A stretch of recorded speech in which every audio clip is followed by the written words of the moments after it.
নমস্কার। জীবনে কখনো কখনো দুঃসময় আসাটা খুব খুব প্রয়োজন।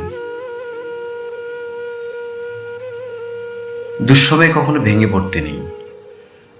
দুঃসময়ই আপনাকে সঠিক দিশা দেখায়। আপনি কেমন ছিলেন, কাদের সঙ্গে ছিলেন, যে বন্ধু, যে সাথী, যে আত্মীয় স্বজন, যারা আপনার সুসময় সবসময় আপনার খোঁজ নিত, খবর নিত, হয়তো তাদের মনে হতো তোমাকে ছাড়া এক মুহূর্ত তাদের ভালো লাগে না। একমাত্র দুঃসময় মনে করিয়ে দিবে আপনি তাদের কাছে কতটা প্রয়োজনীয় আর কতটা আন্তরিকের। সেই কারণে দুঃসময় আসলে কখনো ভেঙে পড়তে নেই, সইতে হবে, সহ্য করতে হবে, তবেই না আপনি আবার সুসময় পৌঁছে যাবেন। তবে কোনো সময়কে জীবনে যেমন দুঃখ এলে, দুঃসময় এলে ভেঙে পড়তে নেই, আবার সুসময় এলো আহ্লাদিত হতে নেই। কারণ সময় চিরবহমান। কোনো সময়ই আপনার নিজস্ব সময় নয়। পরিস্থিতি আপনাকে আপনার উদ্দেশ্য, আপনার লক্ষ্য স্থির করে দেয়, নির্দিষ্ট করে দেয়।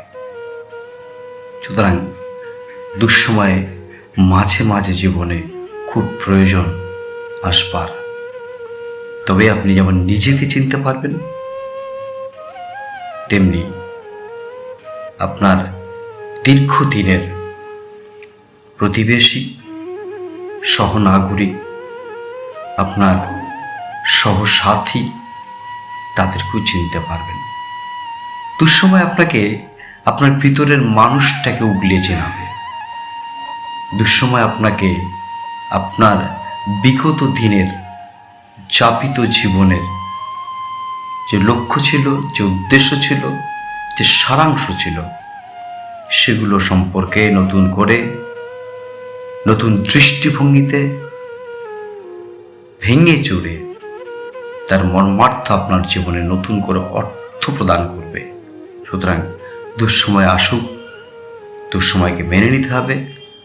দুঃসময় আপনাকে আপনার যেমন নিজের স্বরূপকে চেনাবে, তেমনি দুঃসময় আপনাকে আপনার বিগত দিনের সমস্ত কিছু, আপনার অ্যাক্টিভিটিস, আপনার সহযোদ্ধা, আপনার আত্মীয় স্বজন, পরিবার, পরিবেশ সবাইকে চেনাবে। সে কারণে দুঃসময়টা আসা উচিত। দুঃসময় আপনাকে ভেঙে চুরে একটা নতুন মানুষ তৈরি করবে। অ্যাকসেপ্ট করুন দুঃসময়কে, ভালোবাসুন দুঃসময়কে। দুঃসময় আপনার একদিন সুসময় হয়ে উঠতে পারে, এ কথাটা হতেও পারে। মনে রাখবেন। ভালো থাকুন, সুস্থ থাকুন।